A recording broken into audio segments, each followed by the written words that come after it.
that is 183 years longer than the United States of America has been a nation.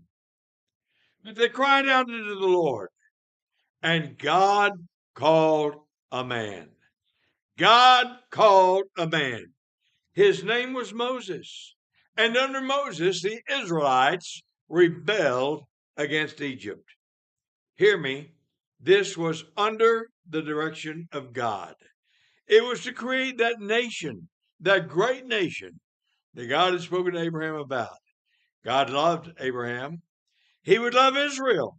It would be a nation through which to introduce the Messiah. Now, how did this all come about? God called Moses out in the wilderness. And there are so many stories that we are familiar with, and I just don't have time to go into. Everybody knows the story of the burning bush. But God said, I'm going to send you to Egypt, back to Egypt, and you will be the one who will deliver our people from the land of slavery. So Moses and Aaron went to Pharaoh. God of Israel said, let my people go. Pharaoh's answer was, who is this God? I don't know him. Why should I let the people go?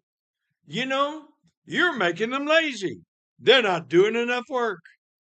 We've been providing the straw for them to make bricks with. From now on, they're going to have to gather their own straw and make bricks and not make any less. He put that heavy burden upon the Israelites. And understand this, by this time, they had developed a system where Israel had the taskmasters who were Jewish or Israelis that are working over the others. In other words, we're going to hold you responsible for everything. Well, the taskmasters and the people couldn't get it done. Pharaoh literally beat the Jewish taskmasters and said, you've got to produce. They complained to Pharaoh, said, we can't. Then they complained to Moses and Aaron and said, rather than delivering us, you made our burden greater. So God sent Moses back to Pharaoh. And this is the time God told him, Pharaoh will ask you to show a miracle. Take your rod, cast it down, it'll become a snake. So that's exactly what happened. Well, Pharaoh had his magicians. And by the way, they did things like this. There's an explanation for it we don't have time to get into. But they cast their, quote, rods down. They became serpents. And then what happened? Aaron's rod ate and swallowed all those others. But Pharaoh hardened his heart. The next day, there were miracles of their revelation. And I'd like to give more detail, but I can see already I'm going to have to be a little more brief than I wanted to be on this. Go down to Pharaoh when he goes to get water and tell him, let my people go. I'm going to wave my rod and the water of Egypt will be turned into blood. It did. The fish in the river died. The Egyptians' livelihood was gone, or part of it at least. And the people couldn't drink it. 7 days went by, and they were desperately digging in the ground to try to find water under there, anything they could drink. Now, apparently, Pharaoh didn't repent at all. And without Moses going back, God sent the frogs. They covered the land all over the place. And Pharaoh, so bad, he called Moses and said, please ask God to remove the frogs. And I'll let the people go. I'll let them worship. But when the frogs were gone, he changed his mind. The dust became lice. Pharaoh's magicians spoke to him and said, Pharaoh, this is the finger of God. Now remember that. This is the finger of God. But again, Pharaoh hardened his heart. Moses said, if you don't let the people go, God is going to send flies like you've never seen before. And he did. The land was corrupted except for the land of Goshen where the Israelites lived. Flies were everywhere. Remember, the Egyptians had piled up the frogs. You can imagine how bad it was with the frogs stinking and the flies there. And for the first time, Pharaoh said, all right, you can sacrifice, but sacrifice here in the land. Moses said, no, God would not have us to worship him in a heathen land. All right, then go, sacrifice. But then the flies were gone. Pharaoh hardened his heart again. Next, there was a grievous murrain, Murrian. That is a pestilence, a pandemic that affected the animals. Normally, it only affected the cattle and the sheep. But in this particular case, it also affected the oxen, the asses, the camels. And much like COVID, it swept all over the land of Egypt, and so much of the livestock literally died. And Pharaoh saw this, but he didn't make any request for prayer. He simply hardened his heart. Then God sent ashes. Moses stood before Pharaoh, took ashes from a furnace, threw them into the land. It turned into small dust that created boils all over the people. And again, no request for removal. Pharaoh hardened his heart, would not let the people go. So God sent Moses back to Pharaoh and said, you tell him about this time tomorrow there is going to be a hailstorm since like as is never seen before. The hailstones will be so big that they will kill men and beasts that are in the field. So Pharaoh, gather your servants, gather your animals under shelter, because God will do this thing. Pharaoh's heart was so hard, he left his servants in the field, left his animals in the field. Now, some of the Egyptians who heard about this brought theirs in, but it was so bad, Pharaoh called for Moses and said, entreat the Lord for me, and implied that he would let the people go, but he hardened his heart. Then, after that, Moses told Pharaoh, let my people go. God will bring locusts upon the land to destroy everything that is left. Exodus chapter 10 and verse 7. Pharaoh's servants said unto Pharaoh, how long are you going to let this man be a snare unto us and to us? Let these people go, that they might serve the Lord their God. Do you not know that Egypt is destroyed? That's what Pharaoh's counselor said to him. Do you not know that Egypt is literally destroyed? Then Pharaoh said, okay, Moses, I'll let you go, but who's going to go? Men, women, children, livestock. Pharaoh said, not so. Not so. Only the men can go. Then the locust came with a mighty east wind. Now, I want you to notice this. Now, God used the weather. Remember that through the message. God used the weather to bring the locust. And you know what they did? They devoured everything that the hailstones did not. Then finally, after Pharaoh's heart was hardened when the locusts were gone, God sent a darkness so dark they could not see one another. Now, I haven't mentioned this on the others, but these judgments were against the gods of Egypt. Their primary god was the god of Ra, R-A, the sun god. And no doubt they cried unto their God to deliver, but it was so very, very grievous. To the point, he called Moses and said, go, but without your flocks. Moses said, no, we got to have our flocks to sacrifice. Pharaoh hardened his heart and said to Moses, get out of here. Don't come back to see me again. You will never see my face again. And Moses said, you're right. Now, here's something strange. I kind of missed this as we went along, as I've gone along in Bible study. God did not send Moses back to Pharaoh to say, if you don't let my people go, the firstborn of all of Egypt are going to die. Pharaoh did not know that. However, God said to Moses, instruct the children of Israel to take the Passover lamb, as it would eventually be called, offer it as a sacrifice, and to give all the instructions about how to do that, and especially put blood above the door on each side of the post. And God said, I will send my death angel through Egypt, and when I see the blood, I will pass over you. Throughout the land of Egypt, the firstborn of every family from Pharaoh down to the lowest servant died that night. So did the firstborn of all of the animals. Pharaoh had enough. He sent word to Moses, go, get out of this land. Get out of this land. And by the way, that obviously looked forward to the sacrifice of Jesus Christ, the Passover lamb. After they left, Pharaoh changed his mind. Chased them to the Red Sea. They were trapped. Long story short, Moses lifted his rod. The sea parted with a strong east wind, the weather again.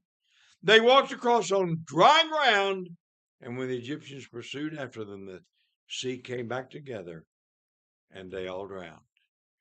I'm going to assume, as their bodies washed up on the shore, that the Israelites gathered up weapons.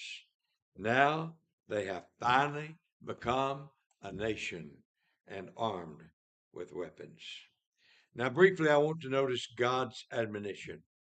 His admonition was this: Moses, children of Israel, remember the miracles of your revolution. Chapter 10 and verse 2. Tell Moses, tell in the ears of your son, and Israel, tell in the ears of your son, and their sons, the things that I have done in Egypt, these miracles that I did in Egypt, the signs which I did among them, that you may know that I am the Lord. Remember the miracles of your revolution. Deuteronomy chapter 4 and verse 9. Take heed to yourself. Keep your soul diligently. Do not forget the things which your eyes have seen, lest they depart from your heart with all the days of your life. Teach them to your sons, teach them to your sons' sons, teach them, and teach them. And why? Because of Exodus chapter 12, verses 41 and 42. Exodus 12, 41 and 42. It came to pass that at the end of 430 years, the very same day it came to pass that all the hosts of the Lord went out of the land of Egypt. Is that not amazing? 430 years from the day they went in, they also went out. It is a night, God said, to be much observed unto the Lord for bringing them out. This is that night to be observed of all the children of Israel and all of their generations. So for all of your generations, remember the miracles of your revolution. Now, time would forbid, but for scores and scores and scores of times, in the Word of God, it says this: I am the Lord your God, which brought you out of the land of Egypt. I am the Lord your God, which brought you out of the land of Egypt. Remember, remember, remember. Now, fast forward a few thousand years. Genesis chapter 12 and verse 2. I will make you into a great nation. I will bless you. I will make your name great. You will be a blessing. God loved Israel, called for a people through which to introduce his Messiah. I believe that God also loved and called and chose America. So as we have just fast forwarded to July the 4th, 1776, picture in your mind, draw that picture of these 56 men in their colonial dress. And here the names as they're called one by one, with their corresponding states, and they step forward to sign the Declaration of Independence. And in the background, hear the voice of God. I will make you a great nation. I will bless you. I will make your name great, and you will be a blessing. And yes, of course, in context, that is interpreted to the nation of Israel. But we have made the application and applied it to the United States. How could we do this? How could we? Because for the second time in history, by the way, final time in history, a nation was founded upon the principles of God. Our founding fathers declared independence from Britain and dependence upon God. So they began a rebellion. Independence is easy to declare, difficult to earn. And like the Israelites of old, it would actually require a series of miracles of the revolution. And God miraculously intervened time after time. Just as he had called Moses, so again he would call a man. This man's name would be George Washington. Let me very briefly introduce you to George Washington. When in 1755 he was a lieutenant colonel in the British Army, General Braddock had been sent to reconquer Fort Duquesne. He sent an army of some 2,000. The French and Indians had an army of somewhere around 400. The British tried that old way of lining up and firing, but the Indians hid behind trees. 3/4 of General Braddock's army was either killed or captured, as was the general. George Washington was the only officer on horseback to survive. But he rallied the troops together and managed to save what was left. He wrote his brother and said, I had 4 bullet holes in my coat. His step grandson said, and another one in his hat. But to his brother, he said, this is the providence of God. Now let's move to the miracles of revolution that I want to mention to you. After Lexington and Concord, the British were located in Boston. The Continentals surrounded the city. It's a peninsula. They cut off land access.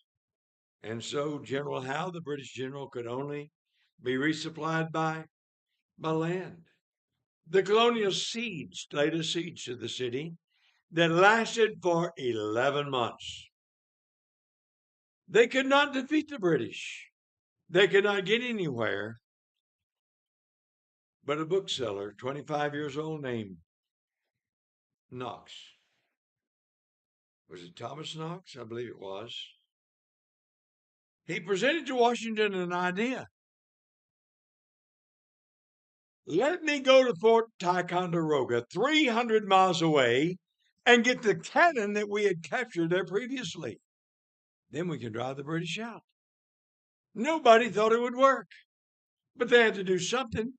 Washington gave permission. So Knox went. He got there, selected 58 pieces of cannons, 12 pounders, 18 pounders, 24 pounders. That's the weight of the ball that they would shoot. One of them weighed 5,000 pounds. Several mortars weighed 2,000 pounds apiece.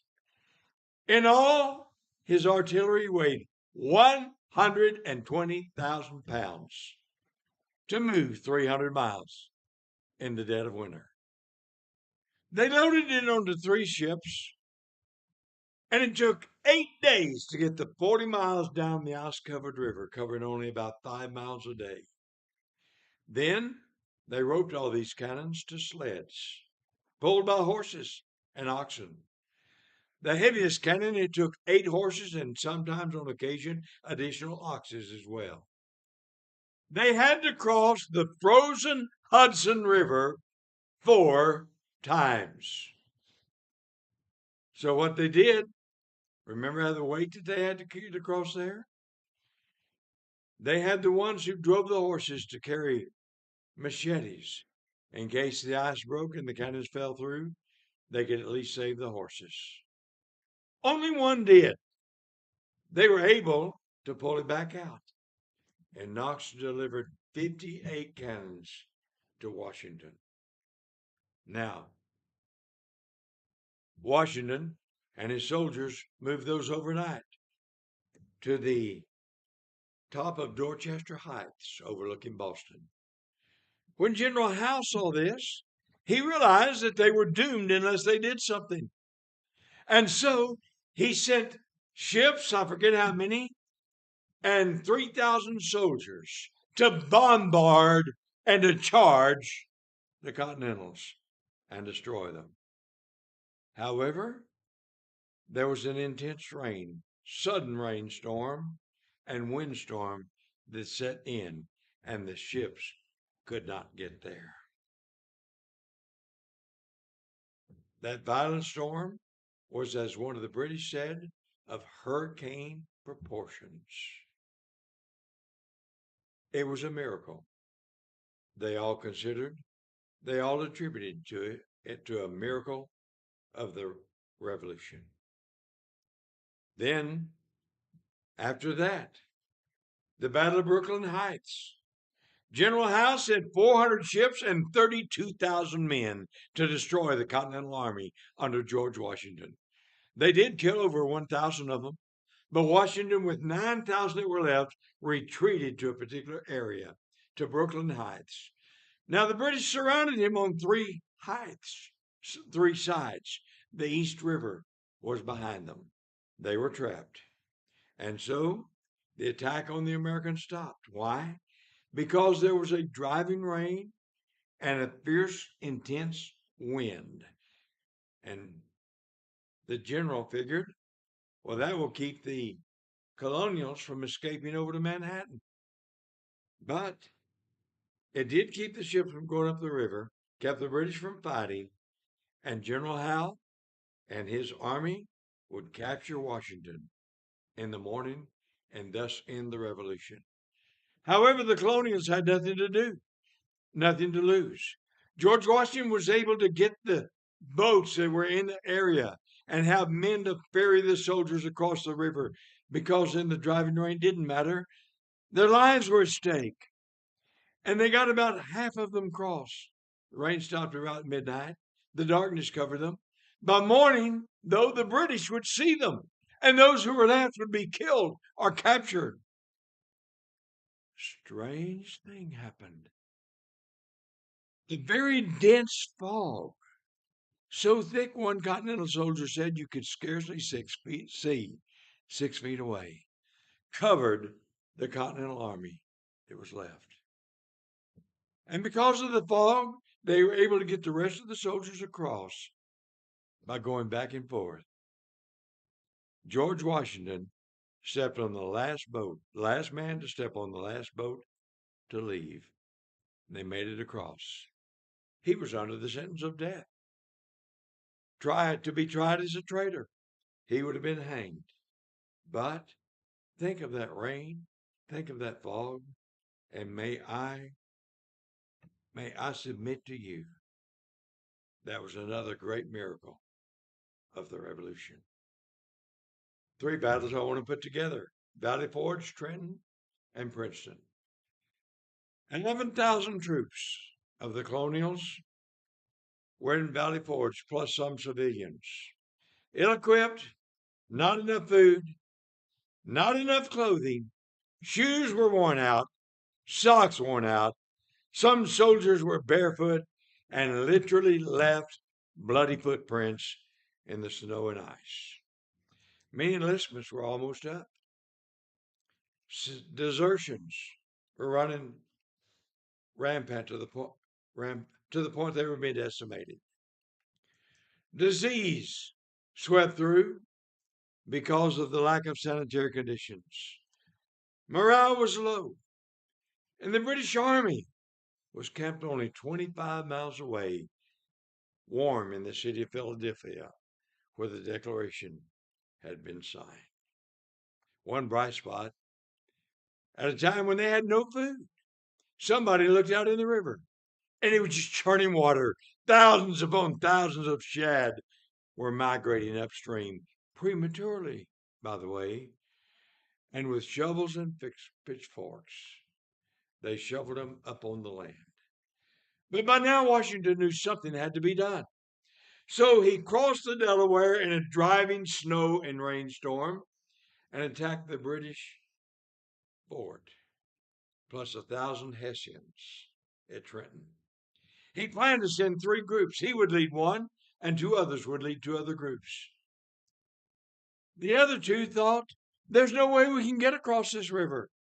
We can't, Washington can't, but Washington did. The other 2 did not. Marched 10 miles north, attacked at dawn on December the 26th. The Hessians had been celebrating Christmas. A snowstorm with a driving wind was at the colonials' back and in the defenders' face, the face of the opponents. In 1 hour, they captured nearly 1,000 soldiers, won the battle gloriously. They lost 2 soldiers who froze to death. They had only 5 wounded and lost no soldiers that were killed in battle. Crossed back over to Valley Forge, then eventually were near Trenton. And Cornwallis was sent to engage the Americans there. They were traveling on very, very muddy roads because of a winter thaw and a lot of rain. Both armies were sloshing through the mud. But eventually Cornwallis pinned Washington against a creek and decided, I've got him now. I'll wait till morning to, as he said, I'll bag the fox in the morning. During the night, another providential change in the weather. A very sudden and extremely severe drop in temperature froze the ground solid so that the colonials could cover the wheels with cloth and move around the British Army. Washington left 500 men to keep all the campfires going, so the British would not know that he had left. Went behind Cornwallis and attacked Princeton, conquered it, cut off the British supply line. Cornwallis had to withdraw. That change in weather with that sudden drop and drastic drop was attributed to the hand of God. The Americans acknowledged it as another miracle of the Revolution.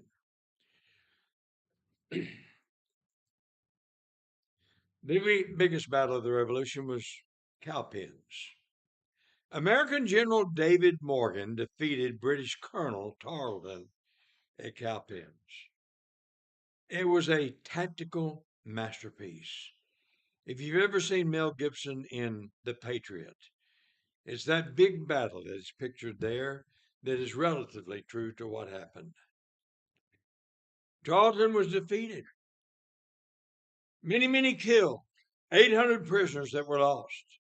And Cornwallis, then he went to find Cornwallis. Cornwallis was embarrassed, and he wanted to get 800 prisoners back and to punish the Americans. But Colonial General David Morgan crossed the first river en route to Virginia, the Catawba River. And the British, it was slow because of getting all those prisoners across too, that, by the way, were not very cooperative. So the British almost caught up with them. They were across the river with the sudden rain. The river flooded. The British could not cross. The Americans proceeded on to the Dan River that they had to cross. And exactly the same thing happened. They crossed into friendly Virginia. Another rain flooded the river, and the British could not cross. Though they had gotten very, very close before the British crossed the third river into friendly Virginia, but a third flash flood blocked the British. That's three in a few days. Now listen to what General Cornwallis said, the British general. The Royal Army was again stopped by a sudden rise of the waters, which had only just fallen almost miraculously to let the enemy over. Now, here's the picture. What Cornwallis saw. The river was flooded. The flood went down. The colonials crossed. When the British got there, the river flooded again. Miraculously, he said. This is what General Washington said. We have abundant reason to thank God for his many favorable interpositions in our behalf. It has at times been my only dependence, for all other sources seem to have failed. Would you not agree? That was another miracle of the Revolution. Yorktown. Washington and the French planned to attack General Clinton in New York. Then he found out that the French fleet had diverted from, where were they, the Indies, to Chesapeake Bay. So he devised a plan to fool Clinton into thinking that he was still there, ready to attack him, by having certain soldiers going back and forth, changing clothes, all kinds of things. General Cornwallis, meanwhile, had finally got into Virginia and went to Yorktown, determined to make that his headquarters because there the York River went into Chesapeake Bay. He could move men, he could get supplies by ship. But the French and the Americans came, laid siege to Yorktown, and the French fleet from the Indies came and blocked the harbor. And that's a long story, too. But the British could not get supplies. They were expecting 5,000 troops from Clinton. They could not get there. They were delayed. And so Cornwallis had built trenches around Yorktown. The Americans built their trenches out here, shelled into Yorktown. They were shelling the Americans. But Cornwallis also had redoubts. A redoubt is a fort outside of the trench that serves to protect and also as an offensive force. The Americans started building a second trench so that they could reach Yorktown better with the artillery, but redoubts 9 and 10 shelled them so they couldn't complete it. Washington devised a plan. We've got to take those two forts. So the French took one, the Americans took the other. But Washington said, you're going to have to go with unloaded guns because somebody might accidentally discharge one, maybe by tripping or something, and warn the enemy. And besides, we've got to get as close as we can in order to make this work. When they were ready to go, another dense fog surrounded them so that the British could not see them coming until they got within yards, charging distance. So they let out a war whoop and they charged armed with unloaded rifles and bayonets and took the fort. Now then, Washington and his soldiers could take the position of the fort and the new trench, turn their artillery upon Yorktown, and Cornwallis said, I've got to escape. Tried to do like Washington had done. As Washington went across the East River, now he's going across the York River. So he took his troops, loaded them into boats to go on the other side. Many of the troops did. Then on the second trip, you'll never believe what happened. A sudden violent wind and rainstorm washed the boats downstream. And now Cornwallis's forces are divided. One side of the York River and the other side. The next day, he knew that defense was useless. He surrendered to George Washington. American independence was secured by their dependence upon God. So the great nation yet to be surely would be, all because of the miracles of the Revolution. And just as God encouraged the Israelites to remember the plagues, the miracles that are brought upon Egypt, just as he encouraged them to remember that, I believe he would encourage us today to remember the miracles of our revolution. Remember what the magician said to Pharaoh? This is the finger of God. Look at the miracles of the revolution that we consider today, and I submit to you, this is the finger of God. Now, hear me as I say this. Over and over, scores and scores of time, just like God had said, I'm the Lord God that delivered you out of the land of Egypt. Over and over, scores and scores of time, George Washington said, this has been the providence of God.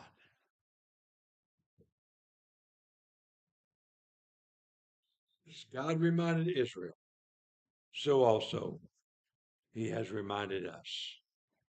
Deuteronomy chapter 6 and verse 12. Again, in context, it refers to Israel. And application, I submit it, refers to us. Beware lest you forget the Lord which brought you out of the land of bondage.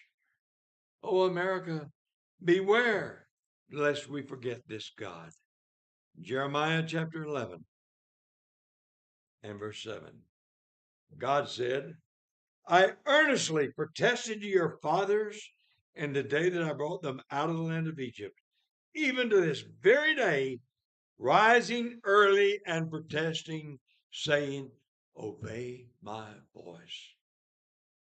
Oh, dear friend, in your heart, apply that to the United States of America and see God protesting many of the things that are happening. And hear God say to America, obey my voice. Isaiah chapter 46, verses 8 and 9. Remember this. Show yourselves to be men. Bring it again to mind, O you transgressors. Remember the former things of old. Remember those former things of old. For I am God. There is none else. I am God. There is none like me. Oh, that America would remember the former things of old.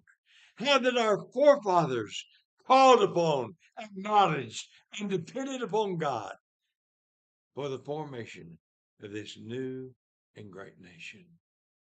Oh, how I would that America would remember the former things of old, that America would remember the miracles of the Revolution. Fast forward 247 years from the Declaration of Independence. Today, America has ignored the warning of God. We are beset. We are besieged on every hand. To survive, we must return to God. A final admonition. Do you remember what I said earlier? That for that last plague upon Egypt, the death of the firstborn, Pharaoh had no warning. Why? His day of mercy had expired.